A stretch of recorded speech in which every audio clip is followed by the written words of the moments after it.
If you've ever felt like menopause has turned your body into a mystery that you can't solve, well, this episode is your invitation to clarity, confidence, and finally feeling back in control again. Because let's be honest, most women were never told how to actually navigate menopause or what it really was, right? You were expected to figure it out on your own, to push through, or worse, to stay quiet. But not today and not here. On this episode, I am exposing the 5 biggest mistakes that are making menopause harder, more exhausting, and more confusing than it has to be. And I'll also reveal 3 bonus missteps that could be keeping you stuck even if you're doing all the right things. Welcome to the Mr. Menopause Show. So today we're going to talk about 5 of the most common health and hormone mistakes that women unknowingly make before 40, and more importantly, why repeating those same mistakes in menopause can make everything worse. But first, look, I want you to remember something, and this is really important. This isn't about shame or blame. This is about awareness, because once you know better, you can do better. And these aren't just common slip ups. They're the quiet saboteurs that sneak into your routines and stick around for decades. They're the things that you picked up from diet culture, from hustle culture, from misinformation, just things that you were praised for when you were younger. But in menopause, these same habits can seriously throw your brain, your body, and your emotional health way out of whack. So I'm going to break each one down, not to make you feel bad, but to light the path forward with real insight, humor, science, and some lived in wisdom from the women that I've worked with for nearly 2 decades. And don't worry, I'm not just handing you problems either. I'm going to hand you some solutions as well, because, that's what I do on the Mr. Menopause Show. Now, let me give you a quick snapshot of what these mistakes are costing you, because this isn't just about habits all either, right? It's about real symptoms that you've probably been dealing with day in and day out. And I'm talking unexpected weight gain, energy crashes, mood swings, and symptom flare ups that just won't quit. But here's the good news: every mistake that I'm talking about today is 100% correctable. And some of the fixes, well, they're easier than you might think. So grab a notebook if you'd like, and let's get into it, because thriving through menopause starts with knowing what no one ever taught you before. But your next breakthrough starts right now. Now, the first mistake, now this is one that keeps far too many women struggling longer than they have to, and that is thinking that your symptoms are just part of aging. Now, this shows up quietly at first. You start waking up exhausted, your patience runs thin, you misplace your keys again, right? Not sleeping well, your body feels unfamiliar, and somewhere in your mind, you whisper to yourself, well, maybe this is just what getting older is, right? That might be one thought. Or you might think maybe this is just what I have to deal with. Because the reason that you don't ask for help is that, right? It's the reason you downplay your symptoms. It's the reason you suffer in silence while trying to hold everything else together. But here's the truth: this isn't just aging, this is hormonal. Your estrogen, progesterone, and testosterone are shifting, sometimes dropping sharply, sometimes spiking unpredictably. And those changes affect your brain, your mood, your muscles, your skin, your sleep, your energy, everything. Well, let me share this real example, right? Like Grant Elise, powerhouse entrepreneur, sharp, steady, resilient. And suddenly she started forgetting meetings, losing words mid sentence, and her workouts exhausted her more than ever before. And she just chalked it up to aging and burnout. Her doctor said she just needed rest. And she tried, but nothing changed until she learned that she was actually in perimenopause. And sadly, this story mirrors the experiences of thousands of women. And it's one of the things that I hear most from women that come to me for help. In fact, according to a study in the Journal of Women's Health, up to 60% of women report menopause symptoms to their doctors, but only 25% actually get effective support or follow-up care. And what this mistake is really costing you is the quality of life and your time, right? But once you recognize the difference between aging and hormone imbalance, then you can unlock something powerful, and that is relief. And when you understand what's happening, you can start working with your body, not against it. You move out of survival mode and into a space of awareness, action, and support.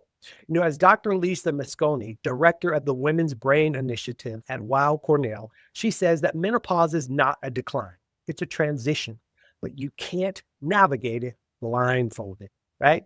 And here's the belief that keeps women stuck the most, and it's the biggest mistake I think, and is that if it's just aging, there's nothing that I can do about it because it's not true. So I want to challenge you right now because aging is a process. But what you're experiencing, well, this is disruption, right? And that's hormone chaos. And chaos has a cause and a solution. And once you give it a name, you can finally stop blaming yourself and you stop feeling ashamed, right? And stop accepting suffering as just the way it is, because it's not the way it has to be. And if you're watching this right now, I think there's somewhere in the back of your mind you know that. Now, mistake number two is not knowing which stage of menopause you're actually in. Now, this mistake doesn't show up with flashing lights, it shows up with confusion. Your period changes. Sometimes it's heavier, sometimes lighter, sometimes gone for months, and then suddenly it's back with a vengeance. You're exhausted but wired. Your mood shifts overnight. You feel things in your body that you can't explain. And yet, when you go to your doctor, they tell you you're too young for menopause because you're still having your cycle. So you leave the doctor's office thinking it's stress or anxiety or just bad luck. But here's the missing link: you're most likely in perimenopause, and that can last anywhere from 3 to 15 years, starting as early as 35 for some women. And I'll never forget working with a young lady by the name of Carla. She was a sales rep, and she came to me after months of anxiety, insomnia, crying spells, and the cycle that was all over the place. Her doctor ran standard labs and told her everything was within range, right?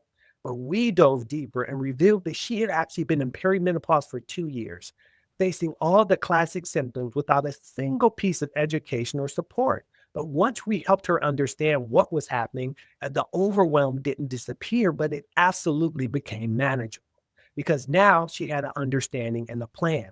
And this is not unique to Carla. There's no clear milestone, no diagnostic test that can stamp and say you're here, right? Most women don't know how to respond, so they either wait it out or treat symptoms in isolation. Sleeping pills for insomnia, anti-anxiety meds for mood, and a glass of wine to numb it all, right? Not knowing your stage means that you're more likely to feel like nothing is working because you're using the wrong tools for the job. Knowing your stage isn't just helpful, it is essential because it tells you what's changing, what to expect, and what kind of support your body actually needs right now. And it's the difference between throwing darts in the dark and actually hitting the target with clarity. The belief that keeps this mistake alive is that if I'm still getting a period, it can't be menopause. But here's what I need you to know: your body doesn't wait for your period to stop before it starts changing. Perimenopause is just the storm before the stillness. It's the most symptomatic phase, and that's when you need the support, right? And that's when you'll stop thinking that you're crazy and you'll start feeling like you again. Now, mistake number three is focusing on weight instead of health. Now, here's what I hear all the time: I'm doing everything right and I'm still gaining weight. Another thing I hear is I used to eat this way and stay lean. Now it's not working anymore. And the one of the most common is that I feel like I'm losing control of my body and the scale is proof. Well, here's the truth: menopause related weight gain isn't a sign of failure. It's a reflection of what's happening inside your body. Hormonal changes affect fat storage, metabolism, insulin sensitivity, and muscle mass. And when estrogen drops, your body naturally shifts to store more fat, especially around the midsection. But if you're only focusing on the number on your scale, you're missing the full story. Weight is just one data point.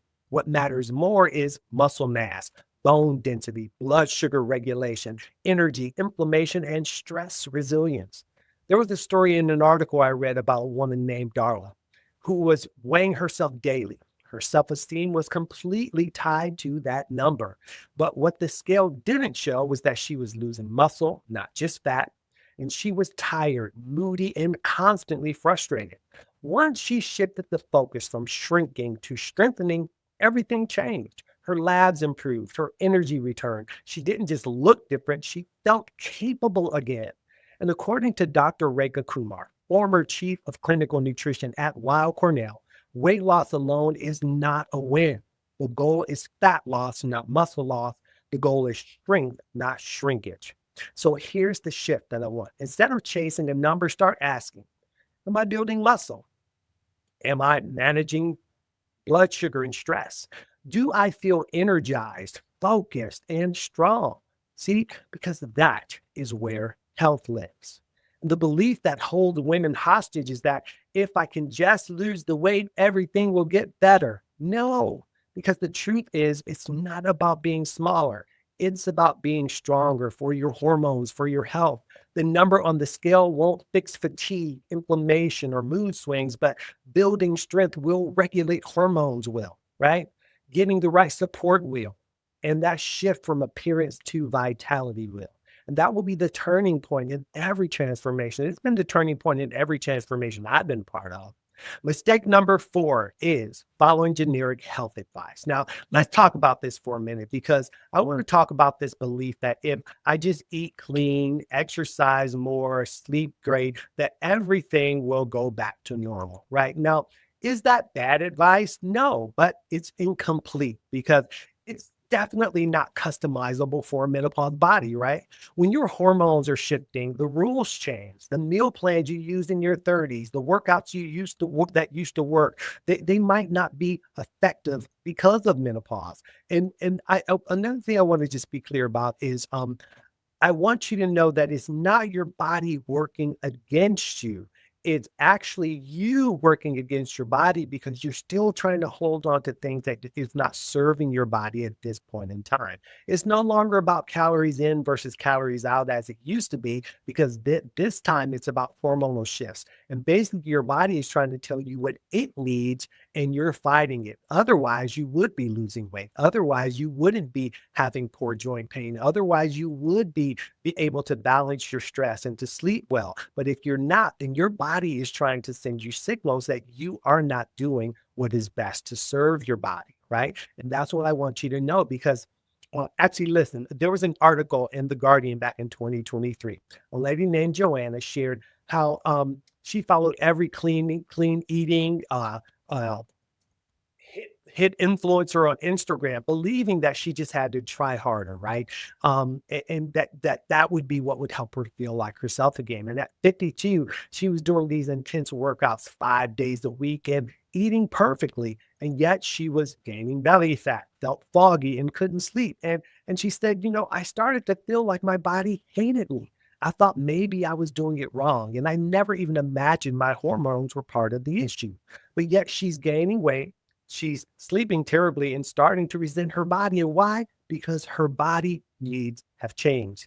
During perimenopause and postmenopause, cortisol sensitivity increases. Muscle recovery slows down, and nutrition needs become more specific. And generic advice doesn't account for any of that.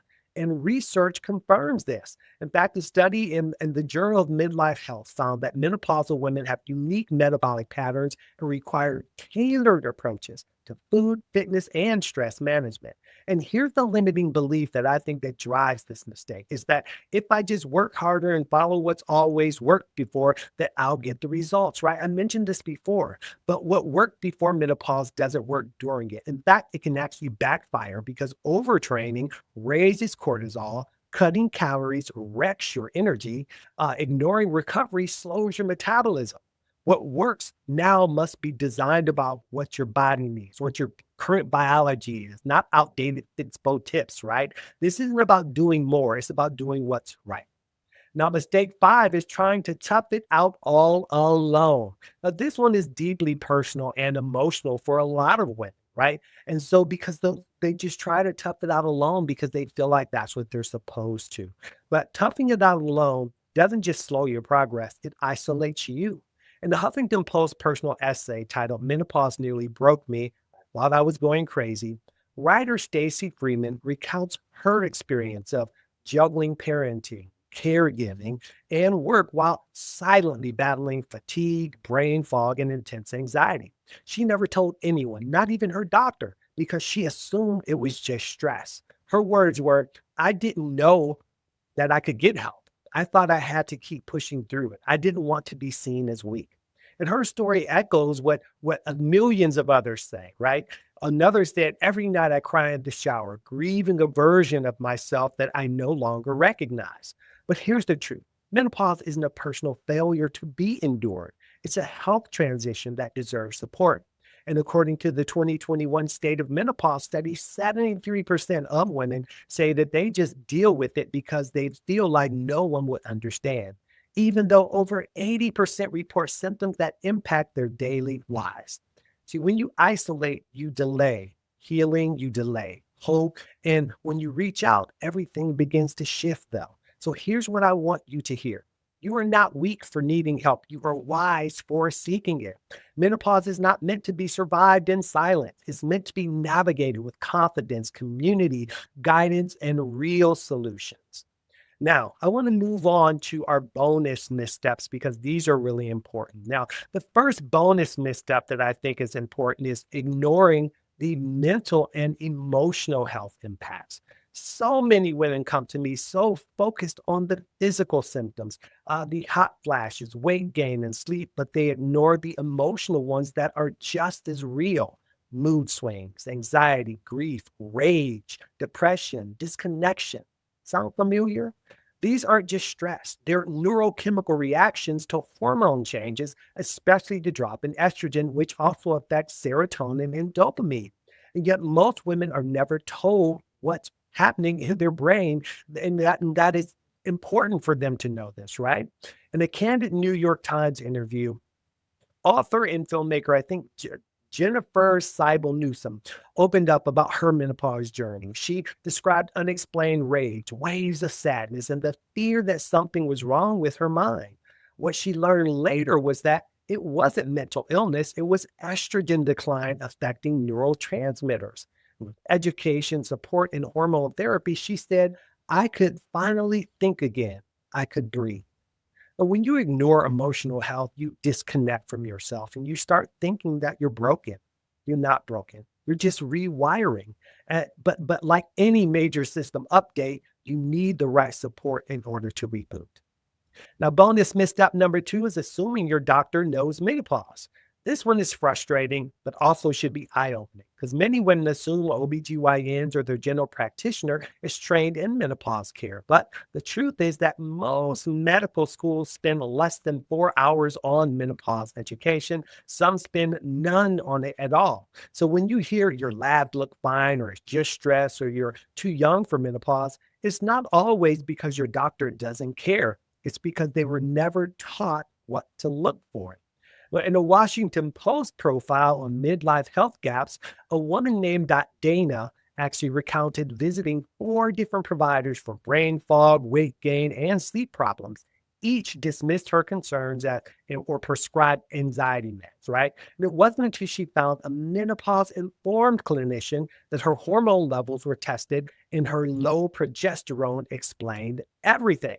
Within weeks of treatment, she said, I felt like someone finally turned the lights back on in my head. So the takeaway here is that your doctor's knowledge gap is not a reason to give up. It's a reason to get empowered. Ask better questions, seek second opinions, work with certified menopause informed specialists when you can. Now, bonus missed up number three, and the final one is not tracking what's happening in your body.